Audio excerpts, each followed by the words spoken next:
Donald and Douglas are a pair of Caledonian goods engines that work on the Scottish region of British Railways. They are kept busy and work hard together, often double-heading trains. Although they were friendly, the other engines were wise to not get on their bad side, as they would give rather horrific threats if anyone did. Whether they meant these threats or not has yet to be determined. Since the early 50s, diesel locomotives became more common on BR. At first, no one thought much of it. However, over time, they soon realised that diesels weren't just here to improve the railways, they were here to replace. One of these was a Class 42 warship that came from a factory in Barrow. It was simply referred to as Diesel 5 and was allocated to the same shed Donald and Douglas resided in. I see this place has yet to be rid of oversized kettles, he said disapprovingly. I hope that's not the only attitude you have. Snapped Donald. If it is, you won't last long here. Are you threatening me, 57646? Don't you dare call him by his number. Interrupted Douglas. He has a name, just like any proper engine. Unlike you. Don't talk to me like that. I'm the future of the railway, and you and your kind are dying out. Show me some respect. We only give respect to those who give it back, and you have shown no such thing since arriving. Before the engines could exchange any more insults, Diesel 5 was called to pull a goods train and left. The twins were furious. Who does that shoebox on wheels think he is? What should we do? Pondered Douglas. I'm not sure. He's only given words so far.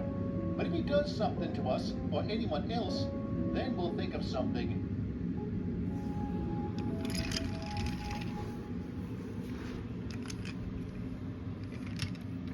A day went by, and there had been no more confrontation between Diesel 5 and the twins.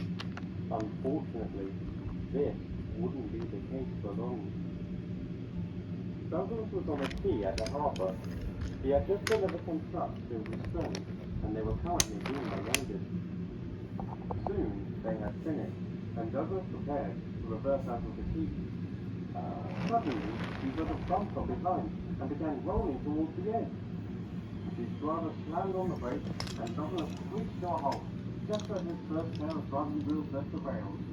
Help! Someone help! Luckily, Donald, who was nearby, came to his aid. And after being coupled up, pulled Douglas to safety. Oh, thank you, Donald. Thank you. What happened, Ducky? Did your brakes fail? No. Someone pushed me from behind, but I don't know who did it. Unbeknownst to them, Diesel 5 was watching them, gasping under his breath. Damn, I'm so close to getting rid of him.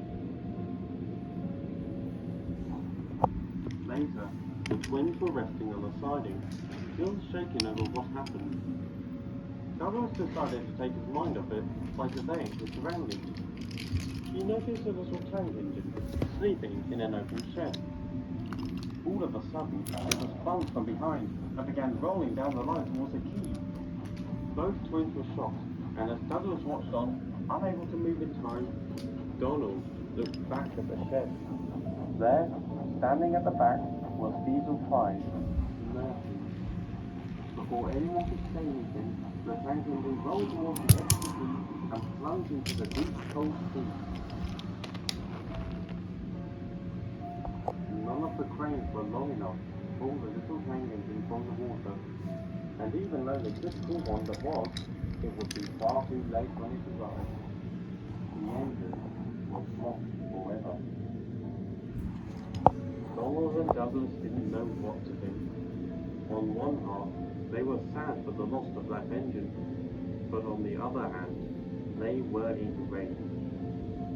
So you saw Diesel 5 behind the shed? Douglas asked. Aye, we both heard a bump when that engine began moving. I think we both know what happened. Then, both twins noticed something.